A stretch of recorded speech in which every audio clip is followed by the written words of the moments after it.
This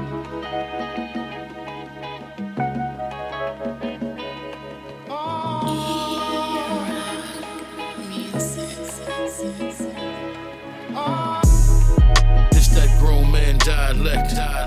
That money talk is all they respect. Being chasing bags and ain't tied yet.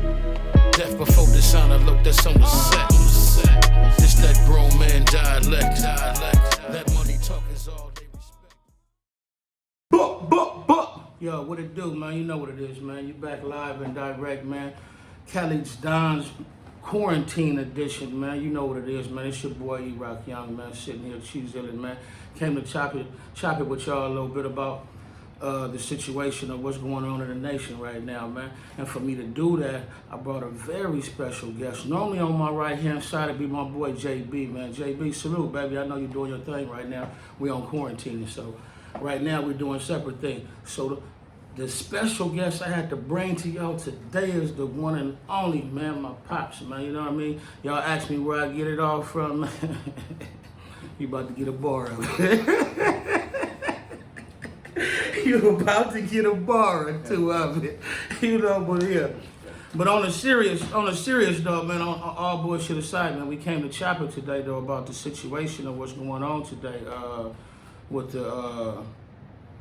the police brutality and the riots that's going on, and we just came to chop it a little bit, man, give our voice, our opinion on what's going on and what the situation is. What's the deal, Pop, man? How you feeling today? Well, son, I want to thank you for allowing me to use your platform to come in and perhaps share some stuff with your people who follow you. For sure. And like the phoenix rising from the ashes, I'm rising from 1992 of the uprising to which put this motherfucker on fire. And we showed them how to do it here in Cali, right? Sure. And that was a warning to the nation, like the one that we warned them with the Watts riot and the sort of variety of these other uprisings, where we are saying with fire, enough is enough of this shit, right? We're speaking this to those who think that they're running some shit and who can manage our oppression. I'm not surprised that the Koreans got targeted because their prices are high, their attitude is wrong, and they just don't seem to have any respect for the black community. You know how it all started? The first thing when a girl got killed from the Oriental. March 16th, 1991. Latasha Harlins, a black teenager, is shot and killed by a Korean store owner, Soonja Do. Do is convicted of voluntary manslaughter, but is sentenced only to parole and a small fine. The black community is outraged and remembers. What, 6 months probation? Yes. I mean, the people were pissed then. Now one, like I said, who comes from the ashes of 1992, I was intimately involved in the strategies, and let it be known that wasn't no spontaneous action. That was organized black action saying we gonna make you motherfuckers pay for the harm that you have done, right? The violation of our integrity as a people, right?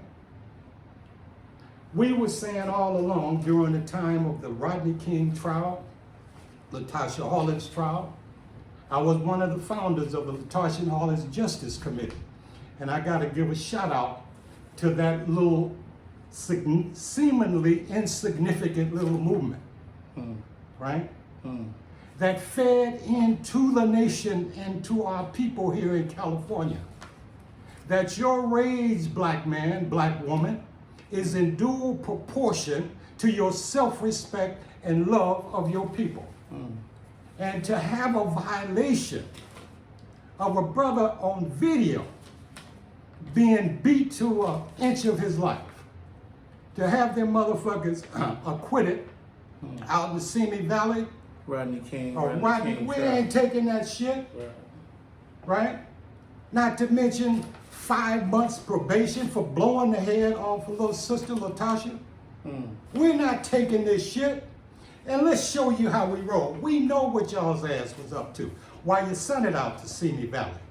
Drugged this shit out and kept repeating it a loop over and over with the brother being beat down and Latasha getting her head blown out.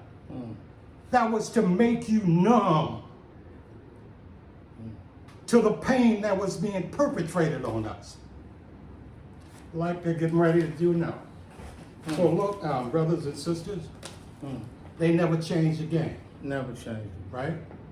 Now, they've already started, and I'm listening at some of these programs this morning, and specifically AM Joy and Brother Roland Martin. I'm going to just cite them for a couple. And I'm going to bring a point to you to let you know what the propagandists is getting ready to do. They focus on the flame, right?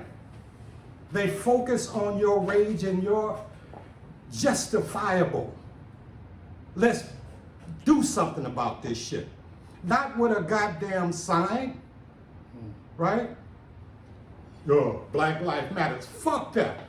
An eye is time for an eye. I've seen some brothers packed and strapped. I don't know if they're real or not. But I had prophesied before a body of policemen in community groups, right? After that brother in Dallas who used his military training to go shoot up some goddamn cops in Dallas a little while back, where that goddamn Barack Obama take his silly ass down there, and the only act that had been done on his watch, right, that spoke to the pain of our people was that brother, and that nigga go down there and berate this brother. Look it up, you guys. And then this Novocaine peddling nigga, when he have a situation where they go blow up a church, and this nigga's in there with a hat and dance singing a motherfucking song, selling Novocaine. Do you understand?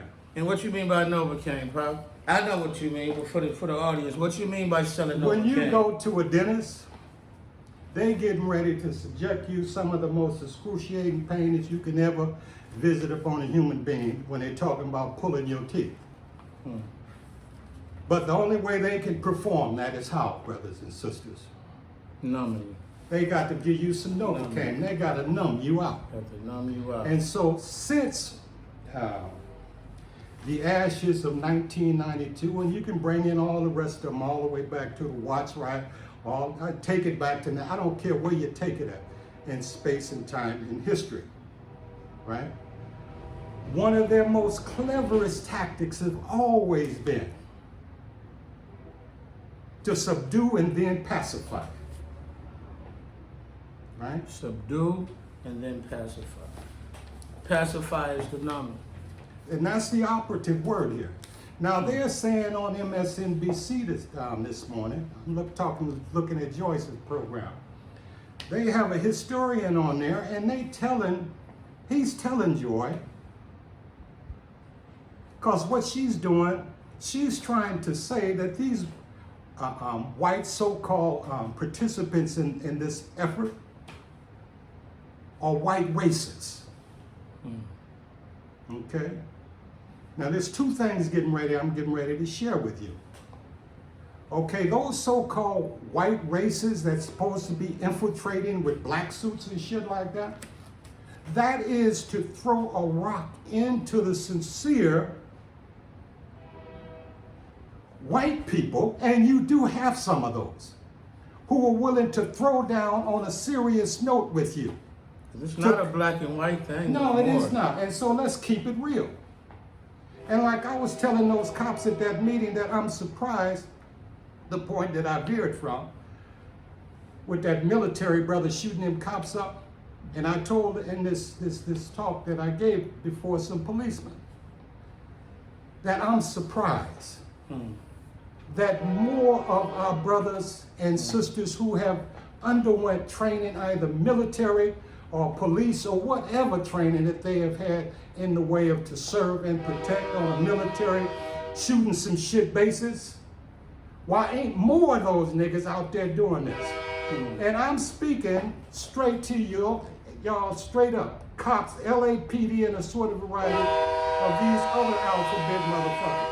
Right now we're being interrupted, you know what I mean, by the train gang that is seeming to pass by right now, because we are live and direct, you know what I mean, through the you know, the COVID situation, you know, the COVID-19 situation. We all quarantining, so, you know, this is all live right here, you know.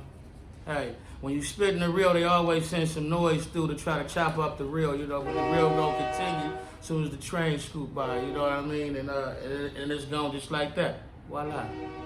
Carry on, Pop. And so, on the real, I don't fear what I'm saying, that it might get to a sorted variety of these so-called enforcement organizations. Because I do believe, right, that in the ranks of some of these services, be it PD this or PD this or military this or military that, you have some for real human beings in there who swore an oath to serve and protect not just white people and fucking property and buildings, right, but the buildings. So if this don't hit your motherfucking ass, then fuck you, right? If you just there to protect the building and the status quo and oppress the people, and you want to run your ass around here talking about it's just a few bad apples, bullshit. Bullshit. Right? And y'all want to line yourself up and gear yourself up and get yourself prepped under the influence of these institutions that run you young people in these organizations? Come on, think this stuff through, y'all. Who are you serving? Who do you serve? And I'm talking now specifically to you black ass motherfuckers who got these suits on. Yeah, wear that right? badge. Walk around. That's why I said this ain't a race thing. Don't get it twisted. It's not a race thing no more. Right now, it's a control thing. It's always been a control thing. It just so happened that they done got quite used to controlling us, because they know all we do is march. Yeah. All we do is hold up the picket sign and walk down the street singing the same old shit with no action. Only thing these people understand is what they create, which is madness. You only defeat madness with madness, or strategic madness. Here. And so when you have people running around here talking about what Martin Luther King would have done, Martin Luther King in the ass end of his life said, He was sick of this shit. He was sick of this. Sick of integrating you into a burning motherfucking house. Right? That's what he said. So don't get it twisted. Right? He said, my dream turned into a nightmare. The people who are genuinely and absolutely committed in the white community on the question of racial equality. And I must confess that I think they're in a very small minority. I think the vast majority of white Americans will go but so far. It's a kind of installment plan for equality, and they are always looking for an excuse to go but so far. I think the other thing that we've got to see is that these young people are saying that there must be a revolution of values in our country.